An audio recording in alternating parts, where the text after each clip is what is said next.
আসসালামু আলাইকুম রহমতুল্লাহ।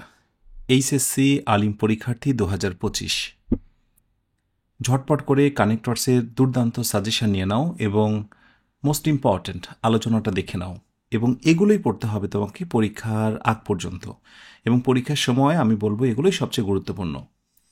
এই মুহূর্তে আমি তোমাদের ফার্স্টে যেটি দেখাবো এনসিটিভি স্যাম্পল কোয়েশ্চেন কেমন প্রশ্ন হতে পারে তার অনুকরণে আলোচনা এবং সবশেষে কিভাবে কোথা থেকে প্র্যাকটিস করবে সে সম্পর্কে ধারণা।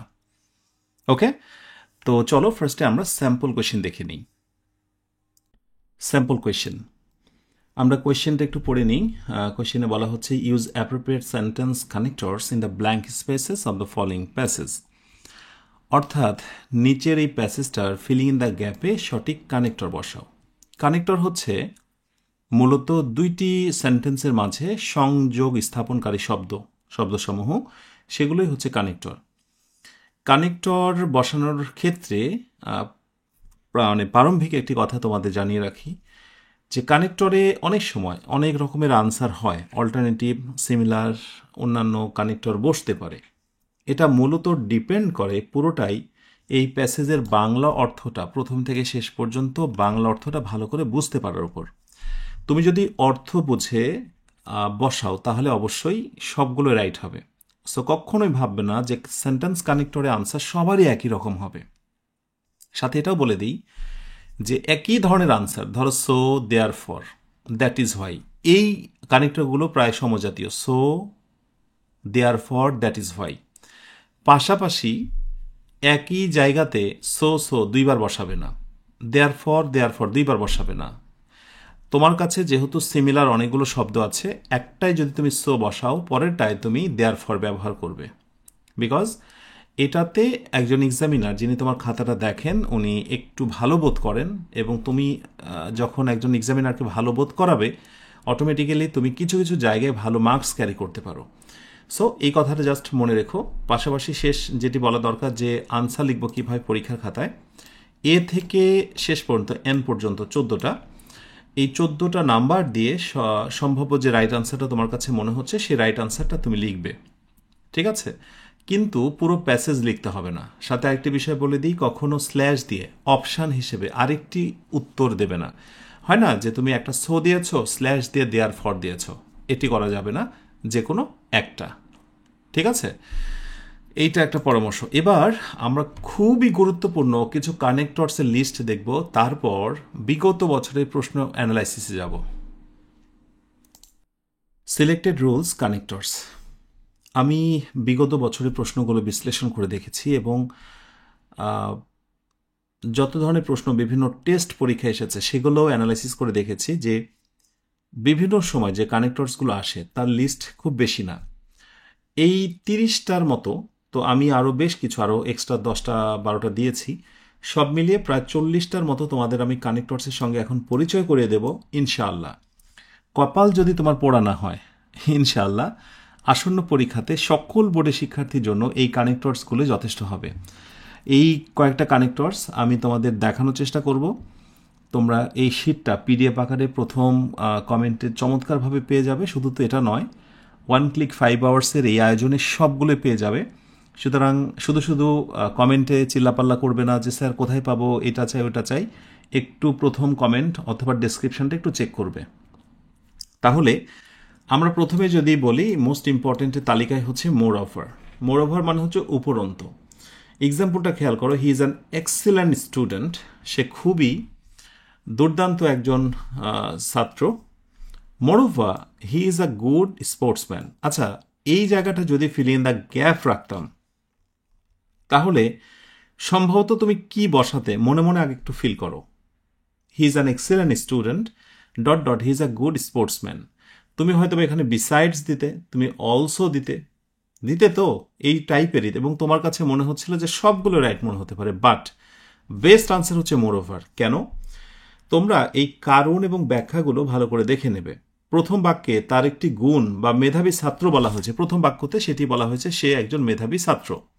ওকে, দ্বিতীয় বাক্যে এই বাক্যটা, দ্বিতীয় বাক্যে আরও একটি গুণ, মানে সে তো ভালো স্টুডেন্ট, পাশাপাশি আরও একটা গুণ আছে তার। এটা যুক্ত করা হয়েছে। অতিরিক্ত তথ্য বা গুণ যুক্ত করার জন্য মোর অভার ব্যবহার করতে হয়। ওকে, সো এক্সট্রা ইনফোতে অনেক সময় কনফিউশন হয়। দেয়ার ফর বসতো, তবে অর্থ হতো ফলাফল, যা ভুল হতো। মানে দেয়ার ফর বসিয়ে ফেলে অনেকে, কিন্তু দেয়ার ফর হবে না। দেয়ার ফর হচ্ছে মূলত পরবর্তী বাক্যটার রেজাল্ট। যেমন প্রচণ্ড বৃষ্টি হয়েছে, দেয়ার ফর খেলাটা বন্ধ, তার মানে রেজাল্টের ফল হলো খেলা বন্ধ হয়ে যাওয়া। সো দেয়ার ফরের পর যে বাক্যটা বসে সেটা হচ্ছে রেজাল্ট। কিন্তু এখানে দেখছি প্রথম বাক্যটার পরের অংশ হচ্ছে বর্ধিত আরও একটি রূপ, আরও একটি অংশ। এরকম বর্ধিত বা বাড়তির ক্ষেত্রে আমরা উপরন্ত বা মোর ওভার কথাটি যুক্ত করি। তবে আমি যত রুলসই তোমাদের বোঝাই না কেন, মূল জিনিসটা হচ্ছে যে তোমাকে সেন্টেন্সের বাংলাটা ভালো করে বুঝতে হবে, তাহলে অটোমেটিক্যালি তুমি কানেক্টরসের বাংলাটা পেরে যাবে। আর এই শীটটা যখন পাবে তখন অবশ্যই তোমাকে যেটি বলবো যে মোরওভার মানে উপরন্তু, হাউএভার মানে তবে, এইভাবে 40টারই কানেক্টরসের বাংলাটা স্পষ্ট করে বুঝে নেবে। কেমন? আচ্ছা, এরপর আসি আমরা হাউএভার। হাউএভার কোথায় বসে? দুইটি বাক্যের মধ্যে বিপরীত ভাব বোঝাতে, বিপরীত কোনো কিছু বোঝানোর জন্য আমরা হাউএভার ইউজ করি। He studied very hard, however he failed in the exam. সে খুব কঠোর পরিশ্রম করেছিল, তবে সে পরীক্ষায় ফেল করেছিল। কঠোর পরিশ্রম করা সত্ত্বেও সে ফেল করেছিল। বুঝতে পারছো? এইভাবে আমরা এখানে হাউ এভার দিলাম। বাট একটা টেস্ট আমি তোমাদেরকে দিই, দেখি তোমরা ঠিক মতো ধরতে পারছো কিনা। ধরো এই বাক্যটা আমি ফার্স্টে দিলাম, দিয়ে এখানে ফিল ইন দ্য গ্যাপ তৈরি করলাম। ট্রাই করো কি বসাতে পারো। আমি টেস্ট হিসেবে লিখে দিলাম রেড। এবার এখানে একটি কমা দেব, আর হি স্টাডিড ভেরি হার্ড। বলো তো এখানে রাইট আনসার কি বসাবে? যখনই তোমরা ভিডিওটা দেখছো একটু পজ দিয়ে একটু থামিয়ে নিজের মতো চেষ্টা করো। অনেকগুলো অপশানস, এখানে যা ভালো লাগে বসাও। বাট মনে রেখো এখানে একটা আনসারই রাইট মনে হবে এবং সঠিক হবে, সেটা হচ্ছে দো অথবা অলদো। তার মানে যদিও সে ব্যর্থ হয়েছিল তবুও কিন্তু সে পরিশ্রম করেছিল। বিপরীত কোনো কিছু বোঝালে প্রথম বাক্যের পরে যদি কমা থাকে তাহলে দো অলদো ব্যবহার করতে হয়। কিন্তু যদি বাক্যটা শেষ হয়ে যায়, ফুল স্টপ বসে, নতুন করে একটা বাক্য হয়, তাহলে সেখানে দো অলদো বসে না। সেখানে সবচেয়ে বেস্ট হচ্ছে বিপরীত অর্থ প্রকাশের জন্য মোর হাউএভার। আর মোর ওভার দিলে অর্থটা একটু আলাদা হয়ে যেত, কারণ সেটা সমর্থন সূচক কানেক্টর। মোর ওভার মানে হচ্ছে সমর্থন, বুঝছো, অনেকটা সিমিলার অর্থ টাইপের। নাম্বার 3-তে আসো, দেয়ার ফর। দেয়ার ফর মানে হচ্ছে অতএব। এটা মোটামুটি আমরা বুঝি। It was raining heavily, therefore the match was cancel. মারাত্মক বৃষ্টি হয়েছিল, ফলাফল কি? ফলাফল ম্যাচটি বাতিল হয়েছিল। তো এক্সট্রা ইনফোতে বলা হচ্ছে হাউএভার বসালে বিপরীত ভাব বোঝাতো, যা এখানে প্রাসঙ্গিক না, কারণ অনেক সময় অনেকে হাউ এভার বসিয়ে ফেলে। বিসাইডস মানে হচ্ছে উপরন্তু। She is good at cooking, besides she can also paints as well. সে রান্নায় পারদর্শী, তাছাড়া সে ভালো আঁকতেও পারে। মোরওভারের মতোই সিমিলার মিনিং, তবে বিসাইডস সাধারণত কথা বলার সময় বেশি ব্যবহৃত হয়, মোরওভার বেশি লিখিত অংশে ব্যবহৃত হয়। তার মানে বিষয় যেটি দাঁড়ালো, যেখানে যেখানে বিসাইডস বসতে পারে, সেখানে সেখানে মোরওভার বসানো যেতে পারে, বা যেখানে যেখানে মোরওভার বসে সেখানে সেখানে বিসাইড ব্যবহার করা যেতে পারে। বলতো ভেতরে কি একটা চমৎকার আত্মবিশ্বাস আসলো না? ইয়েস, এই আত্মবিশ্বাসগুলোই আসলে দরকার। এরপরে নাম্বার 5-এ আসি আমরা। নাম্বার 5, দো অলদো, যেটা আমি দেখালাম, বিপরীত কথা। দো হি ইজ রিচ, যদিও সে ধনী, he lives a very simple life, তবুও সে খুব সাদামাঠা জীবনযাপন করে। এটা অর্থ জানলে তুমি এমনিই পারবে। বিকজ, বিকজ মানে হচ্ছে কারণ। He didn't come to class, সে ক্লাসে আসেনি, বিকজ হি ওয়াজ ইল। এই জায়গায় ফাঁকা থাকলে বিকজ ছাড়া অন্য কিছুই বসবে না, কারণ পরবর্তীতে কিন্তু না আসার কারণটা বলা হয়েছে। সে আসতে পারেনি কারণ সে অসুস্থ ছিল। এখন কারণের ইংরেজি কি? বিকজ। এই জন্য এখানে বসবে বিকজ। ক্লিয়ার? নাম্বার 7-এ আসো, ইনস্পাইট অফ, সত্ত্বেও। ভারী বৃষ্টির সত্ত্বেও তারা মসজিদে গিয়েছিল। এই ইনস্পাইট অফ এর পরে একটা চমৎকার জিনিস মনে রাখবে তোমরা, যে ইনস্পাইট অফ এরপরে একটা নাউন বা নাউন ফ্রেজ থাকবে এবং এরপরে অবশ্যই একটি কমা থাকবে। এই কারণ বা ব্যাখ্যাতে আমি যেটা বলেছি যে এখানে বাধা থাকা সত্ত্বেও কাজটি ঘটেছে, মানে প্রচুর পরিমাণে বৃষ্টি, তারপরেও তারা মসজিদে গিয়েছিল। তো এরকম বাধা সত্ত্বেও পরবর্তী একটি ঘটনা ঘটেছিল বা একটি কাজ অন্যরকম হওয়া সত্ত্বেও দ্বিতীয় কাজটি হয়েছিল, এসব ক্ষেত্রে ইনস্পাইট অফ ব্যবহৃত হয়। তবে বিকজ অফ দিলে কারণ বোঝাতো, সেক্ষেত্রে ভুল হতো। বিকজ অফ অনেকে অনেক সময় বসিয়ে ফেলে, বাট হবে না। ইনস্পাইট অফ, বিকজ অফ এগুলো দিয়ে যে বাক্য হয় সেটা কি সিম্পল, কমপ্লেক্স নাকি কম্পাউন্ড? একটু বলো তো দেখি। ইয়েস, সেটি হচ্ছে সিম্পল সেন্টেন্স। একটা সাবজেক্ট, একটা ফাইনাইট ভার্ব। আচ্ছা, অ্যাজ এ রেজাল্ট এটা প্রচুর পরিমাণে ব্যবহৃত হয়। ফলাফল, হি নেগলেক্টেড হিজ হেলথ, সে তার স্বাস্থ্যের প্রতি অবহেলা করেছিল। হি ফেল সিরিয়াসলি ইল, এর ফলে সে মারাত্মক অসুস্থ হয়েছিল। ওকে, অ্যাজ দ্য রেজাল্ট। এখন অ্যাজ এ রেজাল্টের পরিবর্তে দ্যাট ইজ হোয়াই বললেও হতো, কিন্তু সবচেয়ে বেস্ট হয় ফলাফলের জন্য রেজাল্ট কথাটাকে ব্যবহার করা, as a result. On the other hand, বিপরীত দিকে। হয় না যে একটি ঘটনার সঙ্গে মিল নেই, বিপরীত ঘটনা একটু অন্যরকম। যেমন Nabil loves reading book, Nabil বই পড়তে পছন্দ করে। On the other hand Karim prefers playing games, আর অপর দিকে করিম গেম খেলতে পছন্দ করে। তাহলে একজনের বই পড়া, আরেকজনের গেম খেলা, বিপরীত, অতএব অন দ্য আদার হ্যান্ড। ঠিক আছে। নাম্বার 10, ইভেন দো, যদিও বা তবুও। Even though he was tired, যদিও সে ক্লান্ত। আচ্ছা, ইভেন মানে এমন কি, আর ইভেন দো যদিও বা তবুও, বাংলা একটু দেখে রেখো। Even though she was tired, যদিও সে ক্লান্ত ছিল, তবুও কাজ চালিয়ে গিয়েছিল। অর্থ খেয়াল করো। নাম্বার 11, ফার্দার মোর, এছাড়াও বা উপরন্তু। He is a skill programmer, সে খুবই দক্ষ একজন প্রোগ্রামার। ফার্দার মোর, এছাড়াও, উপরন্তু। আচ্ছা, একটা বিষয় মনে করো তো, উপরন্তু এছাড়াও এমন অর্থ কি কি দিয়েছিল? ইয়েস, মোর ওভার এবং বিসাইডস। এই ফার্দার মোর যেখানে যেখানে বসে, সেখানে সেখানে আমরা কি ব্যবহার করতে পারি? মোর ওভারও ব্যবহার করতে পারি, চাইলে বিসাইডসও ব্যবহার করতে পারি। কিন্তু এটা একটু মনে রেখো তোমরা, যে মোর ওভার বা বিসাইডসের মতোই, অর্থাৎ ফার্দার মোরও তার মতোই, কিন্তু আরও আনুষ্ঠানিকতায় লেখায় ব্যবহৃত হয়।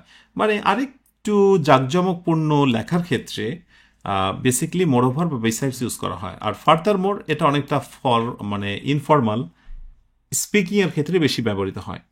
দ্যাট মিনস, আমি সহজ করে যদি বলি, যেখানে যেখানে ফার্দার মোরের মতো অর্থ হচ্ছে তুমি, বা উপরন্ত অর্থ হচ্ছে, সেখানে তুমি এই তিনটার যে কোনোটাই বসাতে পারবে। নাম্বার 12, ইন অ্যাডিশন, অতিরিক্তভাবে বা আরও কিছু। The course includes grammar lesson in addition, তার সাথে এই কোর্সটা আরও কি করেছিল? It covers vocabulary practice, vocabulary প্র্যাকটিসেরও অন্তর্ভুক্ত করেছিল। স্টিল, তবুও বা এখনো। He is poor, still he helps others, তবুও সে অন্যদেরকে সাহায্য করে। সে গরিব, তবুও সে অন্যদের সাহায্য করে। ওকে, সো এই হচ্ছে ব্যাপার। তবুও অর্থে আমরা স্টিল ব্যবহার করি। ব্যাস, অর্থ এখানে গুরুত্বপূর্ণ। 14 নাম্বার, হোয়ারএজ, যেখানে, কিন্তু। ওকে, সে ধ্রুপদী সঙ্গীত পছন্দ করে, কিন্তু ক্লাসিক্যাল মিউজিক, ধ্রুপদী, কিন্তু তার ভাই পপ পছন্দ করে। দুজন কি আলাদা না? হ্যাঁ, তুলনামূলক অর্থে আমরা হোয়ার অ্যাজ ইউজ করি। নাম্বার 15, অ্যাজ ওয়েল অ্যাজ, খুবই চমৎকার। যদি এটা আমরা কানেক্টর হিসেবে ব্যবহার করেছি, কিন্তু এগুলোকে মাল্টি ওয়ার্ড প্রেপোজিশন বলা হয়। যারা জানো না একটু জেনে রাখো, অ্যাজ ওয়েল অ্যাজ এটা হচ্ছে multi word preposition. He plays the guitar, সে গিটার বাজায়। As well as the piano, সে গিটার যেমন বাজায়, পিয়ানো ঠিক তেমনই বাজায়। অর্থাৎ গিটারের পাশাপাশি সে পিয়ানোও বাজায়। পাশাপাশি, সাথে, হ্যাঁ, যুক্ত অর্থে অ্যাজ ওয়েল অ্যাজ বসে। ইনস্টেড মানে পরিবর্তে। আই ডিডন্ট ওয়াচ টিভি, আমি টিভি দেখিনি। ইনস্টেড পরিবর্তে আই রিড আ বুক, তার পরিবর্তে আমি বই পড়েছিলাম। আচ্ছা, আমি কাউকে যদি বলি এটা কোন টেন্স, আমাকে কেউ বলতে পারবে? অ্যাডমিশন একটা টিপস দিই দেখি, সুপার টিপস, অ্যাডমিশন টেস্ট। অ্যাডমিশনে অনেক সময় খুবই সাধারণ প্রশ্ন হয়, বাট তার ভিতরে কিছু অসাধারণ ব্যাপার লুকিয়ে থাকে। দেখি বলো তো, এইখানে রিডটা কোন টেন্সের অন্তর্ভুক্ত? এটা কি present indefinite, option B past indefinite, option C future indefinite? বলো দেখি। ইয়াস, এটি হচ্ছে পাস্ট ইনডিফিনিট। কেন বলো তো? কারণ ফুল স্টপের আগের বাক্যটা past tense, didn't watch, so অবশ্যই পরেরটাও পাস্ট টেন্স হতে হবে, না হলে অর্থগত মিল থাকবে না। সো এইসব বাক্যগুলোতে অনেক সময় কিন্তু অ্যান্ডও থাকতে পারে। সো এর আগে শিখিয়েছিলাম অ্যান, বাট, অর, এর আগে পরে সমজাতীয় ভার্ব হয়, রাইট ফর্ম ভার্বের সময় দেখিয়েছিলাম। তাহলে মূলত আমরা যতই এখানে ইনস্টেড দিই, আগের বাক্যটা পাস্ট টেন্স, সো পরের বাক্যটা পাস্ট টেন্স হয়ে যাবে। এই জন্য রিড থেকে রেড, এটা পাস্ট ইনডিফিনিট। বুঝেছ? অ্যাডমিশন এই টাইপের সহজ প্রশ্নগুলো একটু ঘুরিয়ে দেয়, অনেকে হতচকিত হয়ে যাও। আচ্ছা, 17 নাম্বার, আদারওয়াইজ, না হলে বা অন্যথায়। না হলে বা অন্যথায়। Study regularly, otherwise you may fail. নিয়মিত পড়াশোনা করো, না হলে তুমি ফেল করতে পারো। আদারওয়াইজ দেওয়া হলো অন্যথায়। ক্লিয়ার? অর্থটা এখানে গুরুত্বপূর্ণ বিষয়। 18 নম্বর দেখো, মেন হোয়াইল, এই ফাঁকে বা ইতিমধ্যে। শি ওয়াজ কুকিং ডিনার, সে রাতের খাবার রান্না করছিল। Meanwhile her brother set the table, এই ফাঁকে তার ভাই টেবিল সাজিয়েছিল। এই ফাঁকে, ইতোমধ্যে, এই ধরনের কথার ক্ষেত্রে আমরা মেন হোয়াইল ব্যবহার করি। 19 নম্বরে বলা হচ্ছে ফর এক্সাম্পল, উদাহরণ দেবার ক্ষেত্রে, many fruits are rich in vitamin C, অনেক ফলমূলই ভিটামিন সিতে সমৃদ্ধ। For example, orange and guava. উদাহরণস্বরূপ অর্থে আমরা ফর এক্সাম্পল ব্যবহার করি।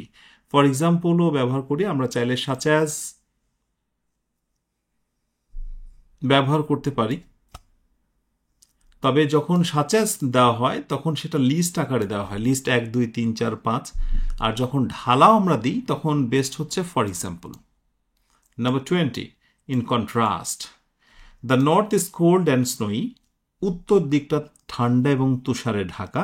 তার সাথে যদি আমরা তুলনা করি বিপরীত দিকে, in contrast, the sought is warm and sunny, দক্ষিণ দিক উষ্ণ এবং রৌদ্রোজ্জ্বল, একেবারে বিপরীত বোঝাতে।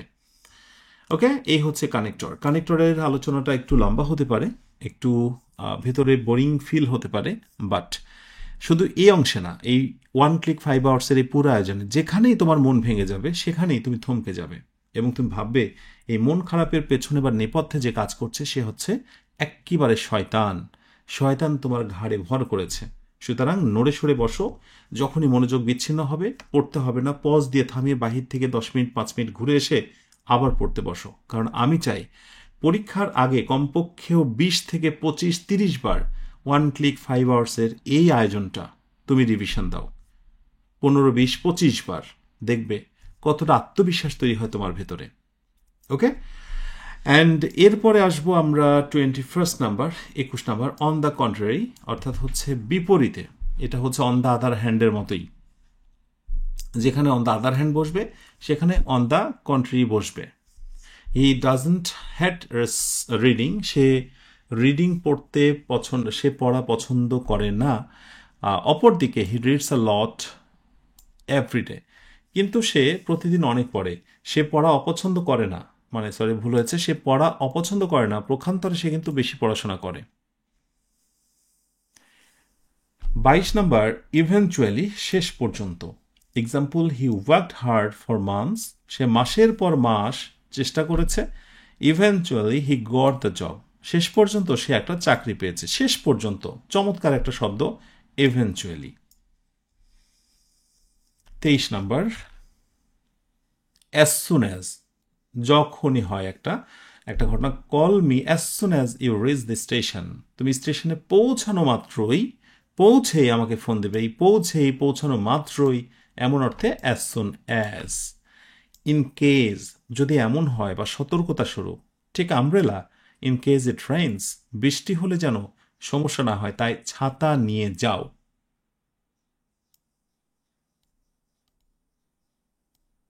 ঠিক আছে।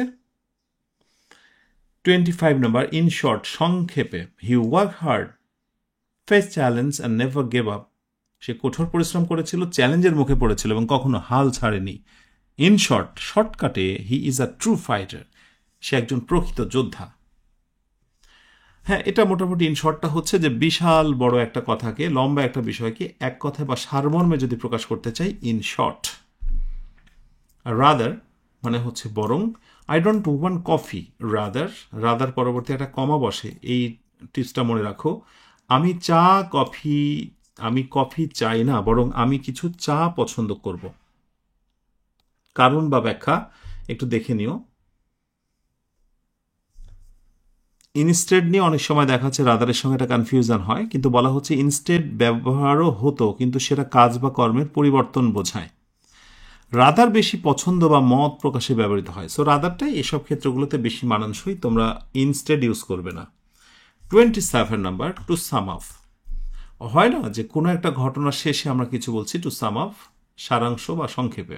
The movie had great acting, stunning visuals and strong plot, এই সিনেমাটার সব কিছুই ভালো ছিল। টু সাম আপ, যদি সার সংক্ষেপ বলতে চাই, ইন শর্ট নয়, সার সংক্ষেপ, ইট ওয়াজ দ্য মাস্টার পিচ, সার সংক্ষেপ বলতে গেলে এটা ছিল একটা দুর্দান্ত মাস্টার পিচ।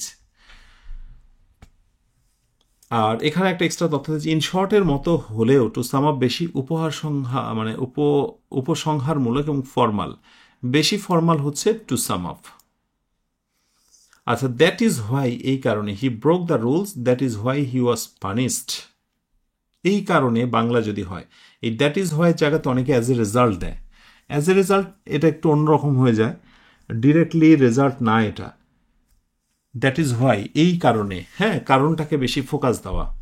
29, ইভেন ইফ, এমন কি যদিও বা যদি এমনও হয়, even if he invites me I won't go, যদি সে আমন্ত্রণ জানায় তবু আমি যাব না, অনেকটা অর্থের ওপর ডিপেন্ডেবল। 30 নাম্বার, মিন হোয়াইল, এই ফাঁকে, এরই মধ্যে, সে went to the kitchen, meanwhile the baby woke up, সে রান্নাঘরে গিয়েছিল, এই ফাঁকে বাচ্চাটা জেগে উঠেছিল। হ্যাঁ, মিন হোয়াইল, এই ফাঁকে, এরকম বাংলা অর্থ।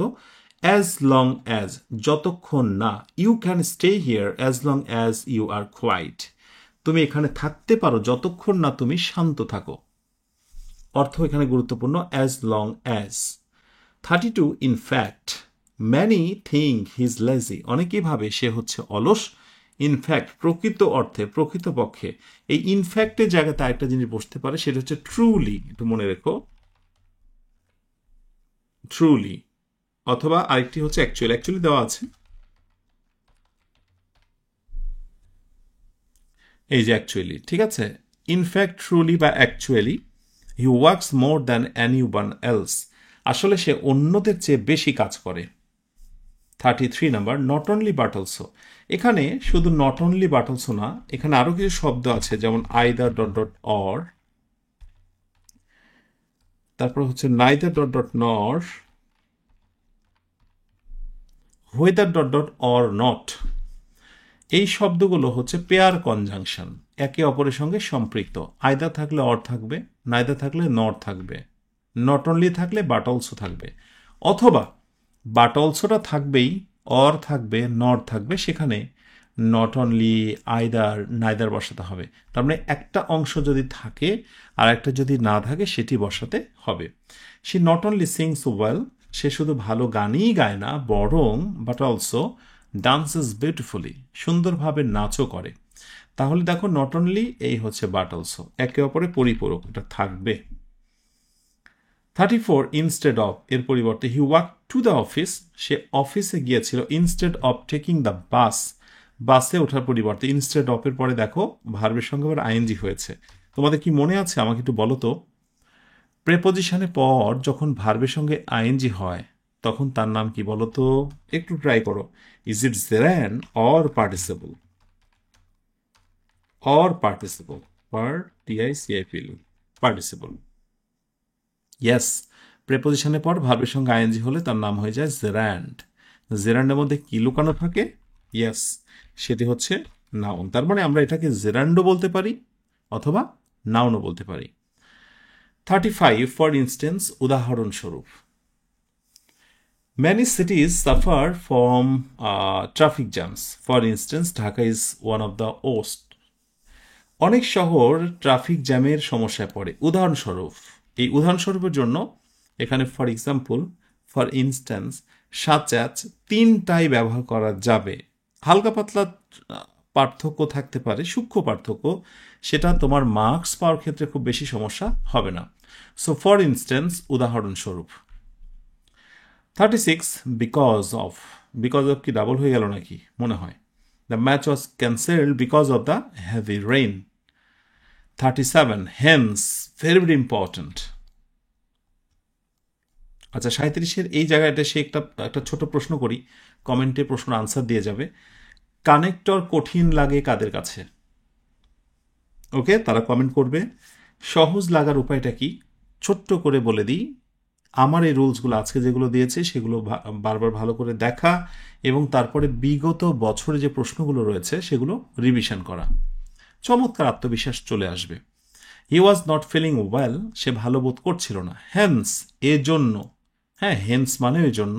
অনেকে হয়তো অ্যাজ এ রেজাল্ট দিতে পারে না, বৃহত্তর কোনো ঘটনা শেষে অ্যাজ এ রেজাল্ট ইউজ করতে হয়, কিন্তু এই সিম্পল ছোটোখাটো জায়গাগুলোতে অ্যাজ এ রেজাল্ট নয়।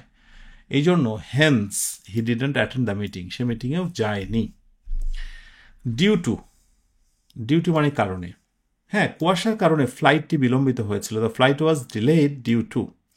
এই ডিউ টু আর হচ্ছে বিকজ অফ, দুইটাই ব্যবহার করা যায়।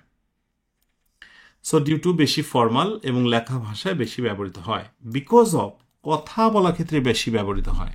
তার মানে ডিউ টু অথবা হচ্ছে বিকজ অফ।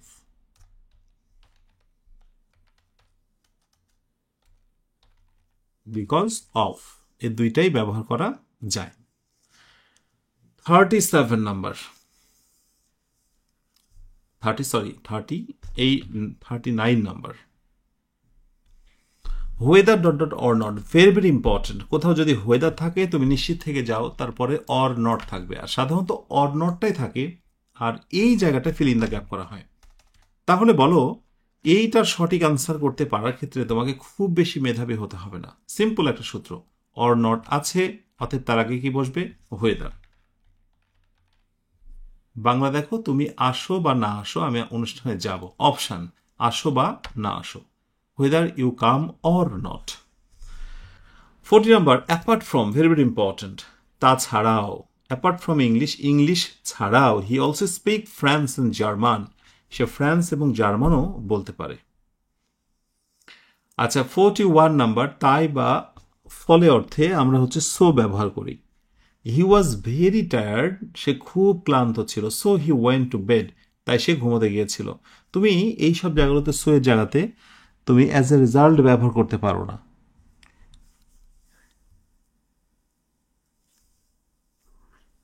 এখানে দেয়ার ফর এবং হেন্স এই দুটা ব্যবহার করা যায়,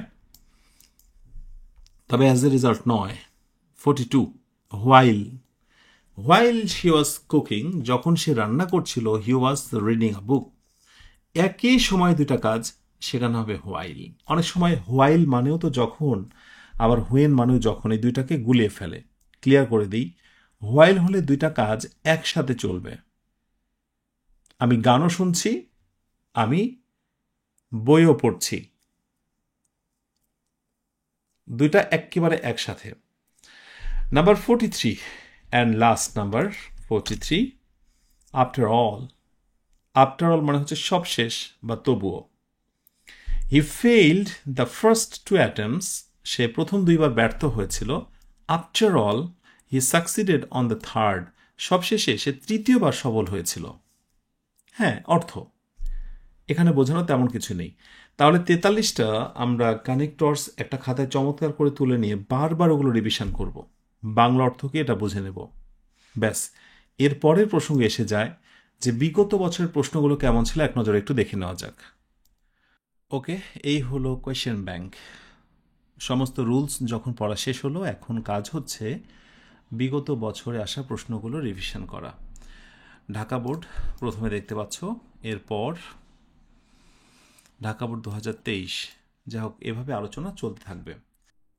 তাহলে এইভাবে তোমরা প্র্যাকটিস চালিয়ে যাবে। আশা করছি বিগত বছরের প্রশ্নগুলো যদি ভালোভাবে প্র্যাকটিস করতে পারো, পরীক্ষায় কমনের ব্যাপারে চমৎকার একটা আত্মবিশ্বাস পাবে এবং ইনশাল্লাহ কমন পেয়ে যাবে। সবশেষে ছোট্ট একটা বার্তা দিয়ে রাখি, এইচএসসি আলিম পরীক্ষা পর ইংলিশ মজা ফেসবুক পেজ এবং ইংলিশ মজা ইউটিউব চ্যানেলে নজর রাখো। মানবিক বিভাগের শিক্ষার্থীদের জন্য এবং বিভাগ পরিবর্তন করে যারা পরীক্ষা দেবে তোমাদের জন্য চমৎকার একটি প্রস্তুতির আয়োজন করা হয়েছে। ইনশাআল্লাহ যারা আমাদের সঙ্গে যুক্ত হবে, আশাবাদী, আমাদের কথা যদি শোনো, নিশ্চিত তোমরা চান্স পাবে, এটি আমাদের প্রত্যাশা। বিশেষ অফারে ভর্তি শুরু হবে পরীক্ষা পরবর্তী সময়ে। অল্প সময়ের জন্য থাকবে বিশেষ এই অফার। চোখ কান খোলা রেখো, নজর রেখো আমাদের ইংলিশ মজা পেজ এবং ইউটিউব চ্যানেলে। ধন্যবাদ সবাইকে। আসসালামু আলাইকুম ওয়া রাহমাতুল্লাহ।